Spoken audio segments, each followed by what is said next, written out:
Sometimes the breakthrough in our life isn't learning something new. It's finally taking ownership of something we've been blaming externally. There are moments in life where you realize that maybe the issue isn't everyone else. Maybe it's the part of the situation that you haven't owned yet. Welcome to the Big Life Podcast, where dreams aren't just imagined, they're built brick by brick, belief by belief. Hosted by Neal Oates Jr. and Robin Lewis, this show is your invitation to discover your amazing capabilities, invest in your growth, and unleash your potential in ways you've only dreamed of. Join Neal and Robin as they dive deep into stories, insights, and tools designed to inspire you to show up big, live intentionally, and give yourself away for the betterment of those around you. Get ready to rise to what you're truly worthy of. The Big Life starts now. Welcome to The Big Life, ladies and gentlemen. I'm Neal Oates Jr., and I'm here with Robin Lewis. We're glad that you're here with us today. Robin, how are you doing, sir? Neal, I'm so excited to be here with you and our listeners. Looking forward to our episode today. As am I, and we want to remind you that this is a place where we slow down long enough to think clearly about life, leadership, and the patterns that shape the direction of our lives. Now, ladies and gentlemen, today we are talking about something that honestly hit both Robin and myself personally recently, and that is ownership. So, Robin, we're going to talk about this idea of ownership. And why don't you go ahead and give us maybe a topic for today's episode? Yeah, Neal, first of all, this topic hit me personally through a leadership club discussion that I had recently. And one of the things that I realized is that ownership is deeper than just accountability.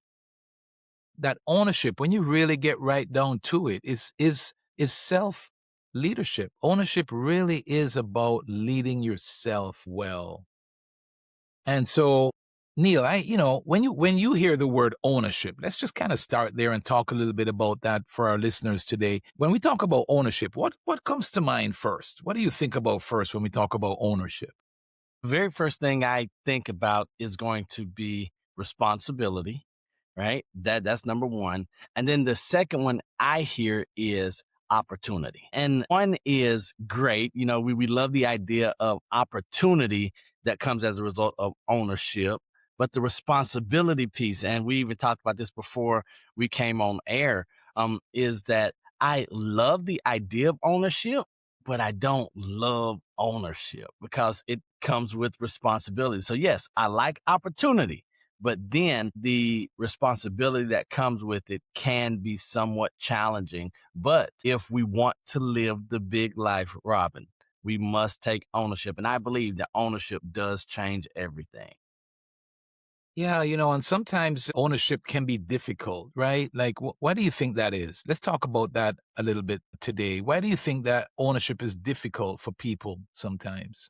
Well, for me, I know that it's difficult for me because of the word that I already used, responsibility. Ownership requires a different level of buy-in. It requires us to take accountability, and accountability is a dirty word, a four-letter word. It's one of those things where I always say that everyone wants to be held accountable until they're held accountable. And what ownership requires that of you and I. If we take ownership of a position, of a home, of a relationship, maybe we take ownership of our past and dealing with some things, some internal things that requires accountability. And unfortunately, Robin, here's my personal opinion. I believe that ownership is difficult because we want to shirk responsibility, right? Society, like it's just not fun, but it's necessary. And so that's one of my biggest reasons I think that ownership is difficult because we are used to the easy, the lack of responsibility. We want to pass the buck or kick the can, and ownership just doesn't allow it. So, what about you? Go ahead. Yeah. Yeah, no, I agree with that. And I think a part of it, like I think about, like I'll use an example. Like I remember reading a book. I've shared this with you already, that it was a time where Edna and my relationship Edna's my wife, for our listeners, wasn't going that well. And I thought that Edna could be doing a little bit better, be doing a little bit more towards the relationship. And I remember reading a book and it says that if things aren't going well in a relationship, the place to look is yourself. And I had to take ownership of that. That's the long story short. I had to take ownership of how I was treating the relationship, how I was, what I was bringing to the relationship. And I think a part of that there, when I think about that, is sometimes you don't know what you don't know. I think that's a part of what makes taking ownership difficult is sometimes that you don't even realize what you're doing. That's a part when I think about that example, I didn't realize what I was doing, Neil. It was really silly when I stopped and when I was made aware of it. And I had to take ownership because it was so true. Like I was treating her in a manner that was somewhat disrespectful. And if you're treating somebody that way, guess what you're going to get back? But I didn't realize it at the time. So I think that's a part of it is not knowing. I think the other thing too is the first part of what I just said is that I was looking to her. And I think a lot of times, listeners, this might be hard for you to hear today, but a lot of times we're blaming others. A lot of times we're thinking, why can't they do better if they had done this? Or maybe we're blaming our circumstances and what's happened to us. And instead of taking ownership for it, we are blaming others or the circumstances that that we're faced with. Is that Robin, on that, I know I've found myself doing the playing the blame game because you're right, the blame game, it makes me feel good without having to do anything other than point the finger. So I can say my circumstances, my education, me being from Alabama. And so I joke about those things, but there's a little bit of truth in that. I'm like, oh, but they have a leg up. They have relationships already. They were born into this. They didn't have the breaks or the hard breaks that I had. But at the end of the day, what really challenged me, and once again, you and I have these conversations, there are people who have had it worse than us who are doing better than us because they took ownership of where they are, where they were, and where they're going. And that changed the game. That changed everything for them. And so that's one of those humbling moments where I have to be honest with myself and then have great people, great circle around me to say, hey, you need to stop the pity party, stop the blame game, look in the mirror. We always talk about looking in the mirror and giving that honest assessment. And so I've caught myself more than once and recently saying, well, it's not me, it's them. No, Neal, it was definitely you. Yeah, man. And I think that's so interesting because I think that a lot of leaders do that. Like in my experience, I've sat across from people who, it's hard for them to actually recognize that the responsibility was theirs. And I've also lived it. And so, I think hopefully our listeners are, welcoming this message today because, at some point in time, we have to recognize that blame keeps you stuck. That's one of the points we want to bring across to you, our listeners today, is that when we blame, it keeps us stuck. But when we take ownership is what creates movement and Yeah. movement in the right direction. Yeah. So here's something that I know when I blame people, I can feel like the victim, right? I can wait for things to get better. I can wait to feel motivated. But the reality is that I have to do something differently, right? I have to make conscious decisions. I have to do a thing. And so any of those outside, so tell everyone that my goal is to control what I can control, right? So I want to control what I can control and give the rest to God, right? The things that are outside of my control, don't try to control it. The things that I can control them. And what I've learned is that those external situations or circumstances that are outside my control, it's not going to do any good to blame. And then that does get me stuck. But when I look left and right, and I just had an incident or an instance last night, if I can share, Robin, something that I was blaming the weather. I was blaming my clock. I was blaming my time for not doing a backyard project. And ladies and gentlemen, this might seem small to you, but for me, as Robin just said, I had gotten stuck. And then me being stuck playing the blame game turned into fear, Rob. Right? I'm sitting here and I'm okay. Well, no. What if I mess up? What if this doesn't turn out good? What if? What if? What if? All because I didn't take ownership. And I said, you know what? All I need is I don't need 3 full days of sunshine. I just need 2 hours for it not to rain, for me to do the job, to let the job cure, and then we can cover it up and protect it from rain. So at 7:30 last night, my wife and I are out there doing our backyard task, DIY project. And when I finished, because I took accountability, because I owned and stopped looking at everyone else. Well, my wife's back is hurting, so she can't help me. And if she doesn't help me, we're not going to be able to do the job properly. I cut out all of that. I said, I'm capable. I can do it. And then so at 9 something, even though I didn't want to, because I knew it was late, I texted you a picture of the finished product that we had done. And you're like, man, praise God, praise the Lord. Amen. Come on. Amen. And so that's why for me, the blaming did keep me stuck. And the ownership was the only thing that created movement, Rob. It's so true, man. And there's so much to what you said, Neil. You talked about the victim mentality. I think sometimes we can do that without realizing that we are doing it. Like I've found myself even not that long ago, still having a little taste of that. Some of these things can creep in, even though that might not be our bend. Like maybe that might not be the way I sort of normally operate, but there are times where I can look at a particular circumstance and see myself as a victim. I remember I don't have the full story. So hopefully if I just share this small little piece of it, it'll make sense, where a mentor of mine was sharing this story to actually make a point. And he was talking about that somebody stepped out into the middle of the road and this drunk person came driving down the road and hit them and injured them badly. And it's much better for me, Neil, if I really remembered all the circumstances to share with our listeners. But here is the point that he shared with that story, is that it's not the drunk person to blame.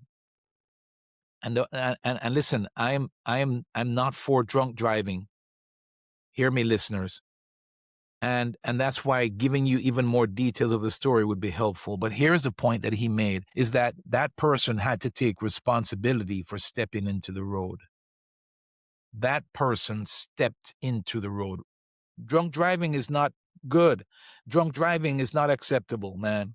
I mean, that's just not, we should not be doing that. We should be responsible when we're on the road. But the point is not about that. The point is the person still is the one who took the step into the road, and they have to take ownership of that. They have to take responsibility for that.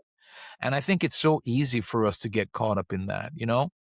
I've also waited on circumstances like you mentioned, like we're waiting to get started, or we're waiting for just the right time. I recently just had to apply that to my life when it comes to health. I kind of allowed myself to get away, from the right eating habits and so on. And I just kind of was drifting with that. And I was just kind of allowing that to happen, and you get together and, the desserts are there and so on, right? And families around and you're going to indulge. And I was just kind of waiting for the right time to kind of get back into it. And I just had to take the rein. I just stopped one morning and realized, Robin, you got to take ownership of this. If you don't stop now and do what you need to do. And you know what I started doing, by the way, Neil, and this is real, our listeners, this is just happening, is I started tracking everything that I eat. And So it's hold on so right there. That food diary. One of my friends and loyal listener, Fremo, his son wants to be great at soccer, and so we realize that he's doing a lot of the good stuff, but the challenge is the eating. So now it is keeping that food diary, Robin, that you're talking about. Is because what I learned is that we never think we eat as much as we do. But then when you have to write it down, it's almost like, hold on, I either don't want to lie to myself and not write it, or I don't want to write this because now it looks bad. Right? Go ahead, Robin. Yeah, no, exactly right. So, the point there too, and we'll talk a little bit more about this concept in this episode, hopefully. And that is that it doesn't take much to actually move in the right direction, right? So I started doing that and it made all the difference. So, Neil, one concept that I would like for you and I to kind of discuss, you talked earlier about ownership meaning responsibility, and rightfully so. One of the things that we want to share with our listeners, I think is very important, is that ownership is not self condemnation, right? So, for example, ownership is taking responsibility, but it's not taking shame, right? Ownership is growth, recognizing that we have to grow, but ownership is not about guilt. Ownership is about learning, but it's not about beating ourselves up, right, Neil? Yeah, and so it's wild that every one of the things that you said, what it is about and what it's not about, our minds, our hearts just go towards the ditch. It goes toward the self condemnation. It goes towards the shame. It goes towards the guilt, beating ourselves up. And now the feeling, the motivation behind it is incorrect, is wrong. That's why, yes, we need to learn. Yes, we need to grow. Yes, we need responsibility, and so I think that's something that looking at the right side of this, looking at the right side of ownership is so important, and understanding. One of the things that we had just a little bit earlier, you mentioned this idea of, or well, we mentioned this idea of self awareness, self reflection. You're talking about when you were reading the book and then you're like, hold on, maybe it's not Edna, maybe it's Robin, right? That Yeah, self awareness after we were yeah. prompted, and so then you had to take responsibility, but you didn't like, you couldn't have shame for being a bad husband, for thinking, oh my gosh, this is horrible. Yes, we saw areas where you and I needed to grow. But if we let that weight of guilt get on our shoulders and our back, then maybe we don't ever do anything, or maybe we overcorrect. Right. And then finally, the beating ourselves up. I know that I am guilty of it. I'm sure our audience is guilty of it as well, where we think we're supposed to be great at something, right? Something we've never done, something that we are trying to learn. And instead of giving ourselves grace for learning these things, for taking ownership of them, we beat ourselves up for not executing them at a perfect level, or someone who has mastered that thing. And so I think it's important for the audience to hear.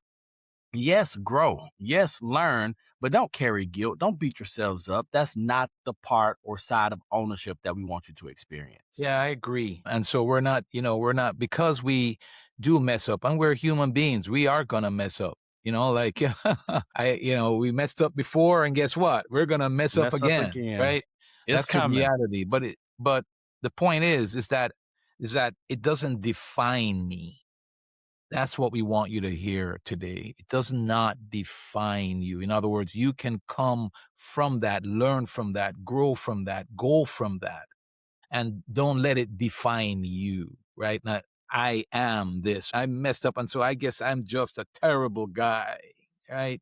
I am a terrible husband. I'm just not going to be a good husband, right? Those are the type of things that we are talking about. And in business, I've made so many mistakes. I'm just not going to be a good business owner, right? I'm just not a good leader. Those are the types of things that we're suggesting that you don't make claim to, right? It's not about self condemnation. Shameless plug. John Maxwell just came out with a book, Neil. It's How to Get a Return on Failure. Excellent book that I highly recommend to our listeners. And it talks a little bit about that, like the concept of you fail, but failure is not who you are. I can tell you, Neil, when I thought about this lesson, this story sort of came alive to me. I haven't shared this um,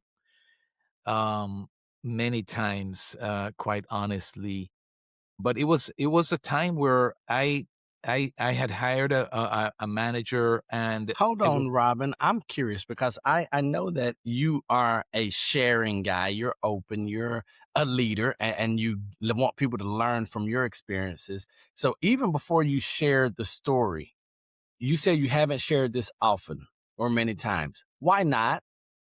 yeah. I think there are a couple of reasons. One is it's embarrassing. The other one is that it involves other people, and I have to be very careful and sensitive to that. Yeah, I guess it's a maybe it's a transparent and vulnerable type of a situation. I think Okay, that's what understood. that's what comes to my mind. I think as I share it more, if there's other things, I'll let you know because that's a really good question, actually. Why haven't I? Yeah, yeah. As I share it, I'll see if there's more to that answer, Neil. That's a great question, and I won't bore our listeners with the long story, but essentially, I was at a place where I wanted to empower someone. I wanted to empower a manager. I didn't want to micromanage them. I wanted to give them the power, the authority. I wanted people within the organization to see them in that light. I wanted them to be able to gain the trust of others, right? I wanted them to feel trusted by me and trusted by others. And what happened over time is that I had stepped back so much that people started feeling disconnected from me. One person actually said to me that she got the impression that I didn't care anymore. Ouch. And so that's where, so looking back at it and hearing those kind of comments is when I realized that I had to take ownership for it, Neil, because I thought I was empowering people, but what they actually experienced from me was my absence. And, there were a couple of things that really make that very important for me to share. One of the reasons why I don't share it a lot is because during that time of my leadership, we had a very high turnover. We lost about 40% of our people in 1 year, Neil. Wow. I think that's one of the reasons Okay, why. so right there, Robin, let's talk about that. Because now as you reflect on it, now at the time, because Robin Lewis today is a different Robin Lewis then, right? So did you take ownership at the moment, at the time for the turnover? Or because I mean now you're saying, listen, not only did we lose, but I'm sure that my leadership style or even the right intentions done the wrong way could have impacted the turnover ratio or rate at the time. Did you see that? Or was it one of those, well, maybe they just aren't happy here. Maybe they're something, or maybe the industry is changing, or maybe someone else is paying different or more. Did you ever take the time in that moment to sit down and hold that mirror up to yourself? Yeah, it's such a good question. I think initially it was about the person because there was some specific things that a person in the organization had done that was undermining, that had spoken lies, if you will, that helped actually present or promote, distrust and for people to actually leave. And so the first thought, and everybody around me pointed to that. And that was the first thought. But one of the things that I recognized afterwards, so not it didn't take me that long, but my first thought was blaming the other person and what they did and wow, I can't believe it and that type of thing. And it was rightfully so because there were some things that were done that were not right. But one of the things, Neil, that I realized after looking back at it is that there were signs for me earlier with a person of the signs of lack of integrity, if you will, that I did not address in the appropriate manner. And I realized that if I had probably addressed it properly sooner, it wouldn't have gotten to where it got to. Hold on, Robin, right there. You are not condoning the drunk driver, but you stepped into the street, right? Yeah. And so you had to say there's a level. Now, them doing these things was wrong, but also I have to take responsibility for my part, either my action or my inaction, the way I handled or didn't handle this situation. And ladies and gentlemen, we want you to hear our heart. So when Robin says that, maybe the other person, maybe the situation, maybe the circumstances aren't right, right? But we have to take ownership for our part because that does change everything. When Robin said, okay, I've looked at it, there is truth in this right here. The way they handled it was wrong. Their integrity was not up to the standard but there were some signs, there were maybe some hints, and Rob said, I didn't do what I should have.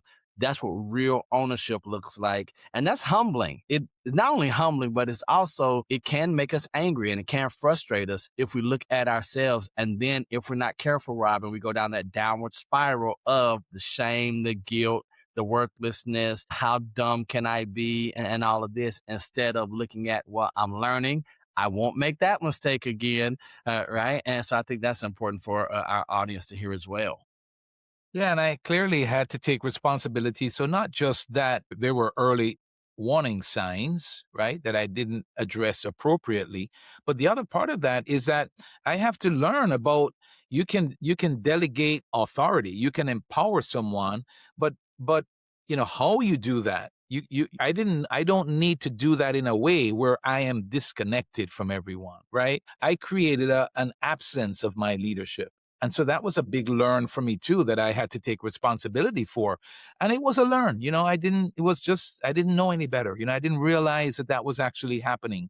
And so it helped me to get better as a leader, right? That it doesn't care where you are in the organization. As you empower other people, you still care about people, and you still have to demonstrate that, and you still have to be there, and have relationship and engage with people and have an emotional presence with people, right? Neil, we can talk about that for a little bit, but that's because that's, I think, something that leaders struggle with. In fact, when I was talking about this the other day at the leadership club, somebody gave me an example of just they were having somebody speak on their behalf at the company to speak with some of their customers. And some of the customers didn't like that. They wanted to speak to this other person. And, they were struggling with that. So how do you empower and allow people to actually step in and be a part of taking ownership within the organization? How do you travel that road? And that's something to learn too. A lot of leaders, as you empower people, will struggle with that. Yeah. And ladies and gentlemen, there is no one size fits all answer to that question. There is no one size fits all. There's no magic bullet that's going to say, well, this is what I do. This is how I handle this. A lot of it comes back to communication within the team, communication to your customers or client base. And then in my opinion, Robin, it often goes back to just checking our work, right? Always checking in, never be so far removed from a thing that we can't get in there and get our hands or get our eyes and ears on something. Because what we see oftentimes is we've heard the saying that the road to hell is paved with good intentions. And so your good intention of wanting to trust and empower led to the relational distancing or the emotional distancing between your team and then even some of probably your clients and customers. And that was not the intention. And Robin was like, no, that's like, I was doing a good thing. But I also think that this is where, if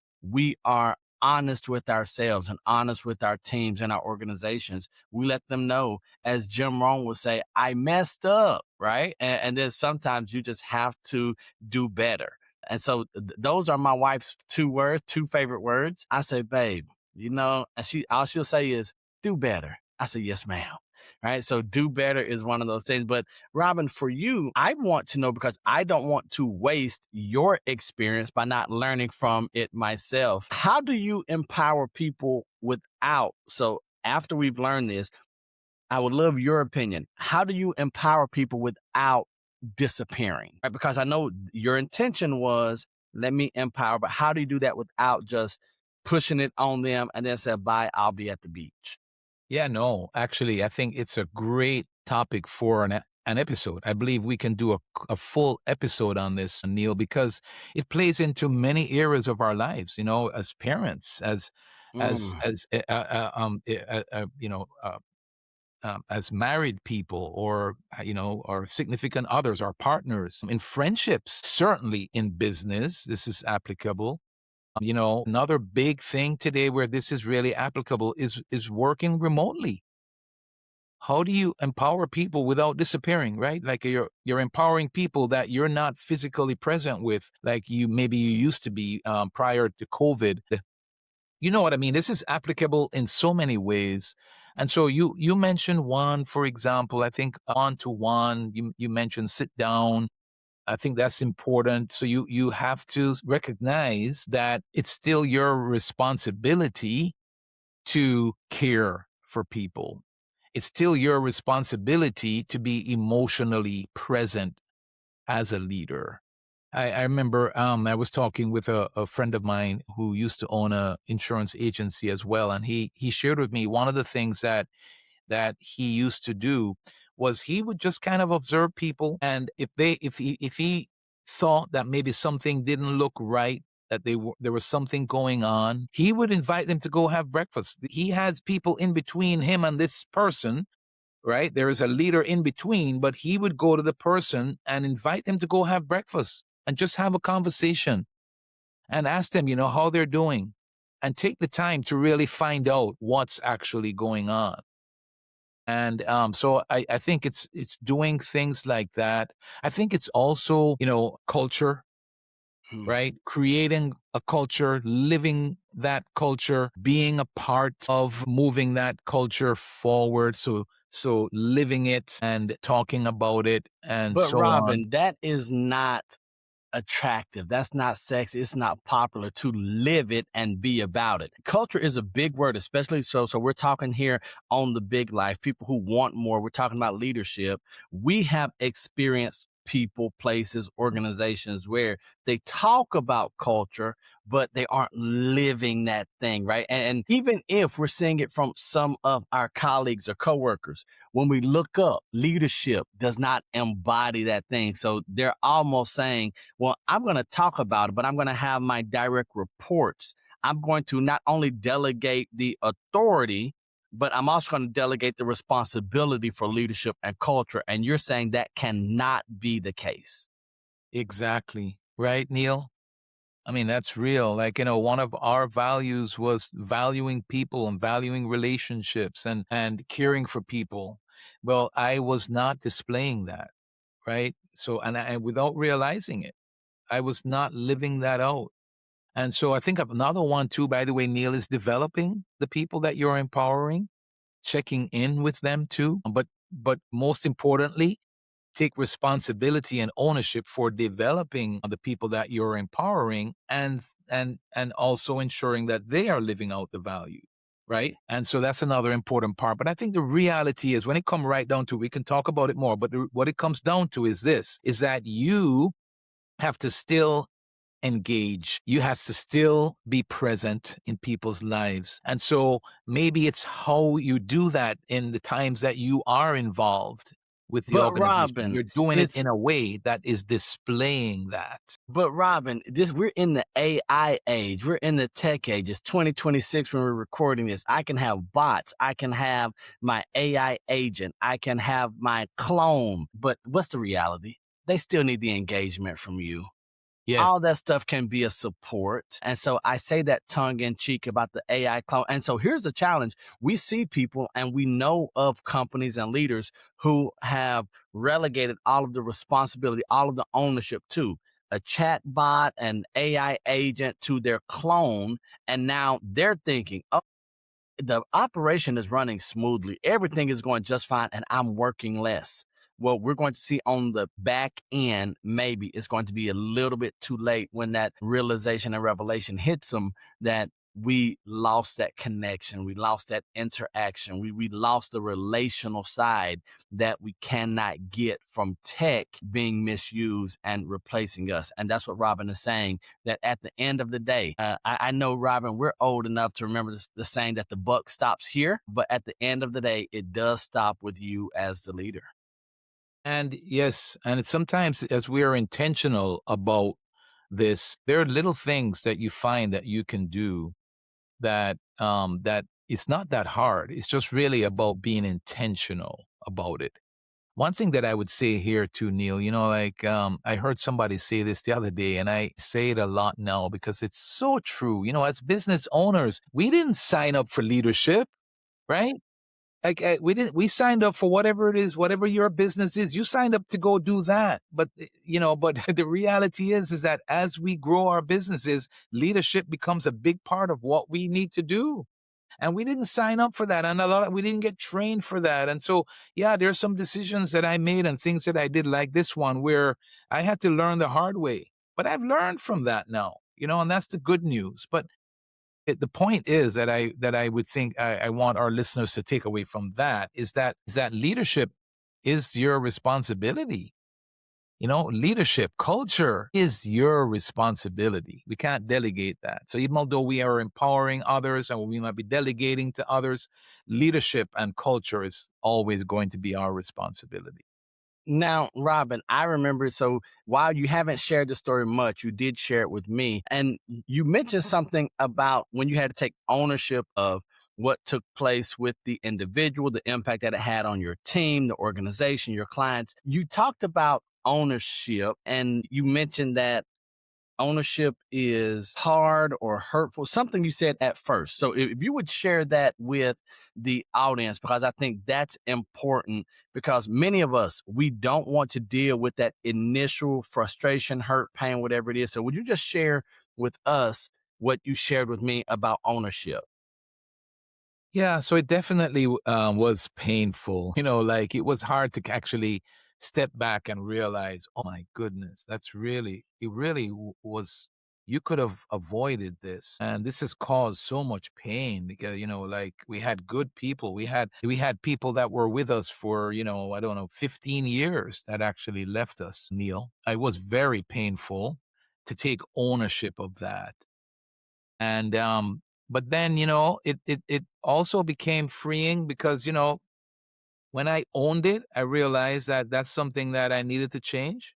And so when I owned it, I realized that I could then and we actually had to rebuild, right? And that in and of itself is another. When I look back at that, I think the ability to actually rebuild from that was also a really good benefit for me to make me the person who I am. It helped me to grow as a leader. And it helped me to understand that it's really about me taking ownership and me, how I was leading myself. And that's where as you said earlier, the buck stops right there. Okay, so here's where what I love. I'm always enjoying your stories because, ladies and gentlemen, I do believe that experience is the best teacher. I just also believe that it doesn't have to be our experience that we learn from. So every time Robin shares a story, I get my notebook out and I'm like, okay, don't do like Robin, right? So many times, and this is a joke, do you remember the WWJD, What Would Jesus Do bands and monikers that they had? So mine is, What Would Robin Do? And then do the opposite, right?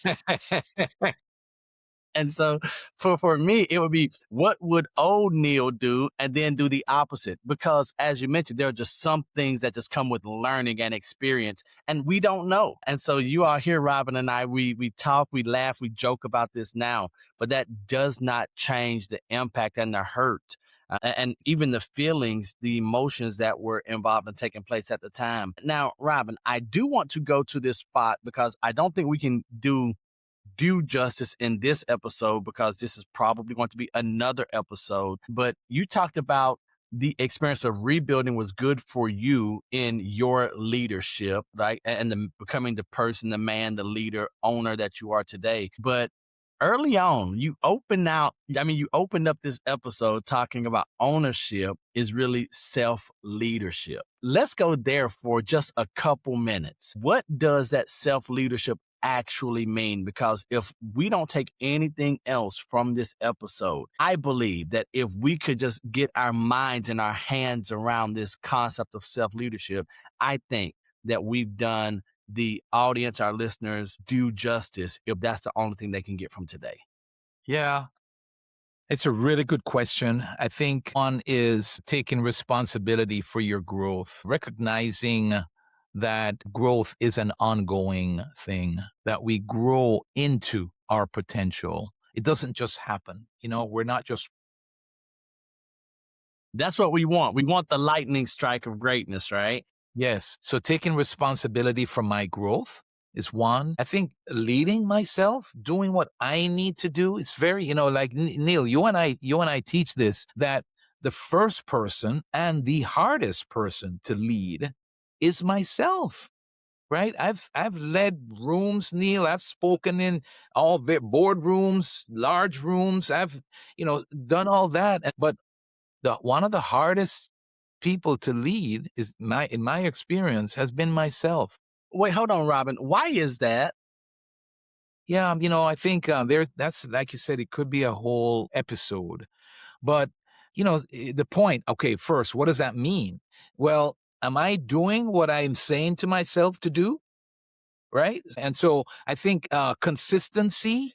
I think a lot of times we might do, but are we consistently doing? I think that's one of the things. I think it's about really figuring out what matters most and then structuring your life around the management of that, meaning that you are actually living that out, right? So you know what is important and you are structuring your life in a way that you're actually living that out. Because a lot of times we aren't, it's not easy, right? That road is hard. I think that's one of the reasons, like what John Maxwell teaches, that concept that everything worthwhile in life is uphill, and it's uphill all the way. And so if we're not being intentional about what we're doing on a daily basis, then we're not going to be leading ourselves well, right? That's hard. Going uphill is not easy, right? It takes effort and intention, and it takes being consistent, right? It's very easy to get distracted. It's very easy to get off track, and so on. So in other words, the point is, it's easy for us to tell somebody what to do. It's a lot harder for us to actually do what we need to be doing. That's been my experience, Neil. You add to that, please, sir. Okay. And so for me is when I think about self-leadership, I always ask the question, am I doing what I know to do? And as many times as I ask that question, you would think, now, I might do this thing knowing that I'm going to have to reflect, slow down, journal at the end of the day. So if I know that my self-check is coming at the end of the day, you would think that I would intentionally do the things that I know I'm supposed to do. Not the case. So more times than not, I have to go back and say, maybe I'm 50-50. More realistically, I'm 70-30 or 30-70. I did not do what I was supposed to. And that's where that self-leadership for me comes in. Did I do what I know? And so many times I don't have to. Initially, we were talking about looking externally and blaming the external factors and things outside. If I did what I know I'm supposed to do, my life just looks totally different right now. And I mean in a good way, in a great way. So my challenge is coming in and the self-leadership, holding myself accountable to do what I know I'm supposed to do. And you talk about the responsibility of growth and growing and moving up. Hey, if I didn't learn anything else, if I didn't read another book, I have enough things in my life, enough practices, principles that if I consistently executed on, I would be in a better place. And so for me, that's where it starts. And then it is really leading by example. You mentioned this, am I walking the walk? It's so easy for us to get in front of the rooms and to get the accolades. But what about in those quiet moments when the lights are off and we're in our cars after just wowing the room, Robin? Right. And then everyone's telling us like, this is great. And then we get into our prayer closet or our cars and God just comes and says, hey, that was great what you told them.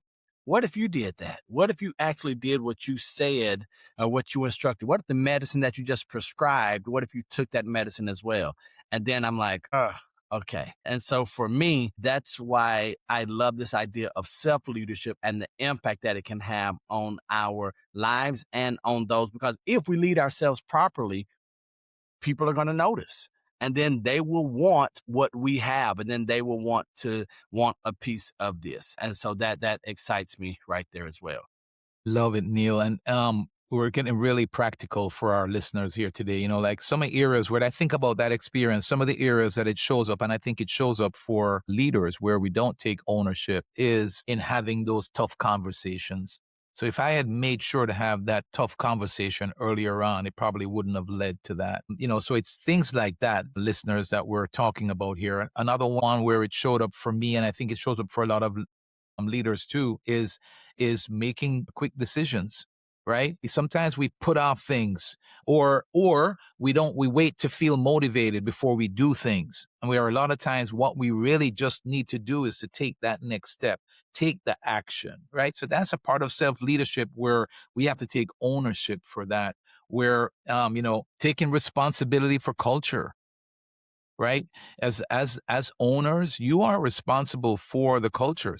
Neil, there are times in my tenure, if you will, in my experience, where I have allowed others to kind of determine what the culture should be. And that is so silly when I think about it now. And that's why I laugh, because that's really your responsibility. And those are some of the things. But sometimes it's not easy to do that because maybe you're not sure yourself.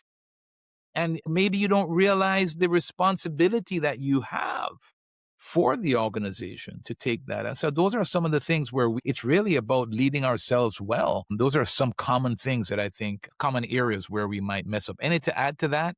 Well, here's what I am going to say to you, Robin. I don't have anything to add to that, but here's what we're going to do. Knowing what we are doing, knowing why we are doing this here on the Big Life Podcast, we are going to cut this episode. We're going to pause our conversation here. We're going to thank you all for tuning into this episode of the Big Life Podcast, but we are not leaving you. Next week, we are continuing this conversation on ownership changes everything, because we must take ownership for our lives. We must take ownership for our victories, our defeats, our learning seasons. And we are going to continue the conversation as we go into looking at where faith plays a role. What are some practical applications? Because we never want to leave you as the listener out in the cold per se. So Robin, what do you think about us cutting this episode, us come back next week for our audience to pick up on this same conversation? Because I believe that from this episode to the next one, maybe they will have thought about some of the things. Maybe they were placing blame. Maybe they were waiting for the perfect opportunity to start. And then next week, they will be ready to even hear us a little bit clearer. Maybe something in their minds, their hearts might have shifted. What are your thoughts on that, Rob? Yeah, I'm with you, sir. If you'd allow me to just have 2 or 3 questions for our listeners to consider so that it can be practical for them, having come this far in today's episode, is to ask yourself, what are you currently tolerating? To ask yourself, what conversation have you been delaying? Hear from Neil and I today. Have that conversation this week. Or maybe, where have you mentally checked out? So those are just some things I would say, Neil, that we can leave our listeners with to consider, having come this far with us today. Man, I really appreciate that. Ask yourself those questions. They're going to be in the show notes. Answer those questions honestly, and then come back here next week as we continue this conversation on ownership and how it does change everything. So we want to thank you for the time. Make sure you let us know in the comments your thoughts on the topic, on the idea of ownership changing everything. We want to remind you that we love you, God loves you, and there's nothing you can do about it. And until the next time we see you or you see us, we're right there with you. Peace. Peace.